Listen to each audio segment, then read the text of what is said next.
So here's a huge question that pops up all the time in math and computer science.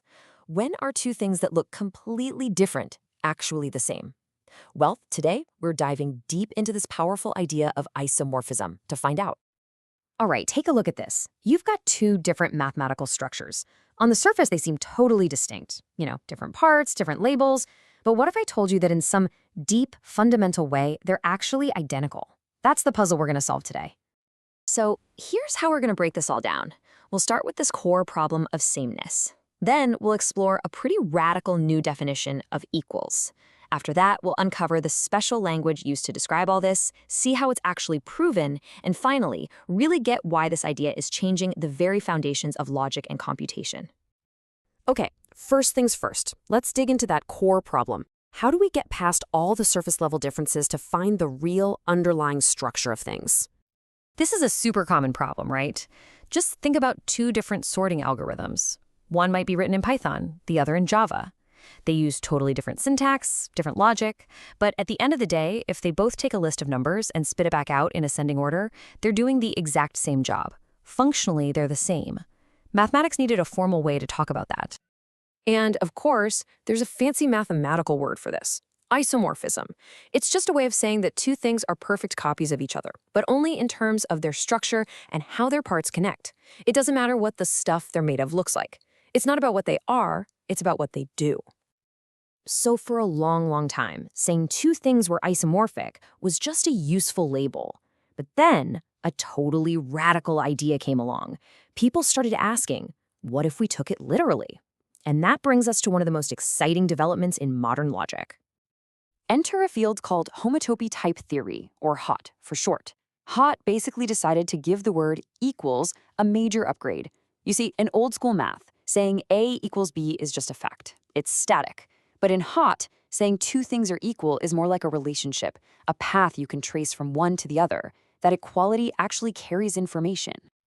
And this is where it all comes to a head, with something called the univalence axiom.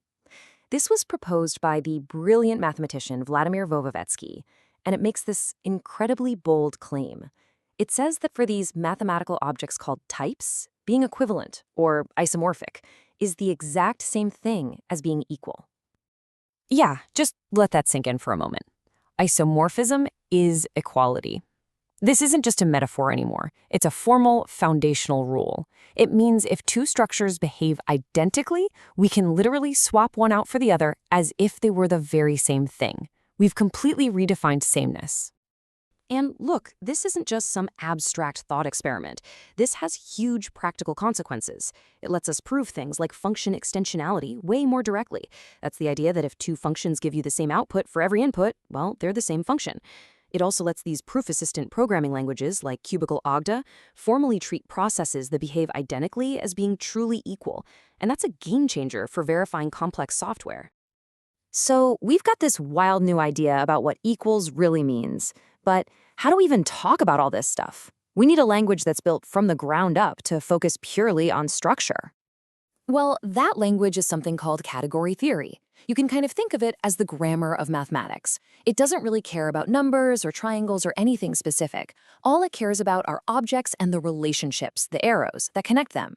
It's the absolute perfect tool for describing what makes two very different things structurally the same. And once you have this language, you start seeing these structural similarities everywhere. It's really incredible. This same deep pattern of sameness shows up in process algebra for computers, in fuzzy logic systems, even in physics when you're comparing solutions for Dirac fields. It's the same core idea over and over again. Okay, let's step back for a second and pull all these threads together. It really helps to think of this as a story with three main characters. So first you have type theory. That's our radical new idea, the univalence axiom. Then you have category theory, which gives us the universal language to talk about it, isomorphism. And finally, you have model theory, which comes in and delivers the concrete proof that this whole thing actually works. So let's talk about that last piece of the puzzle, the proof. I mean, how do we make sure that these beautiful, abstract ideas aren't just, castles in the sky? That's where model theory comes in. Its entire job is to take an abstract theory and build a concrete version of it, a model, to see if it holds up. It's like an architect hands you a blueprint and you're the engineer who has to build a prototype to make sure the bridge will collapse. So, How did they actually do it? Well, the big breakthrough came when they built a model using this geometric framework called simplicial sets. They basically constructed this mathematical world where they could test the univalence axiom, and guess what? It held true. And from there, other even more refined frameworks were developed, creating this rock-solid foundation for a whole new way of thinking.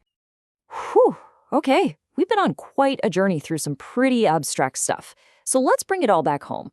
Why does any of this actually matter outside of a university classroom? Because this isn't just philosophy. This is about building better tools for thinking.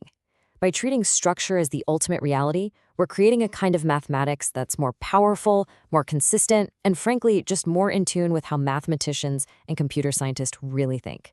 It closes that gap between our intuition and a formal proof.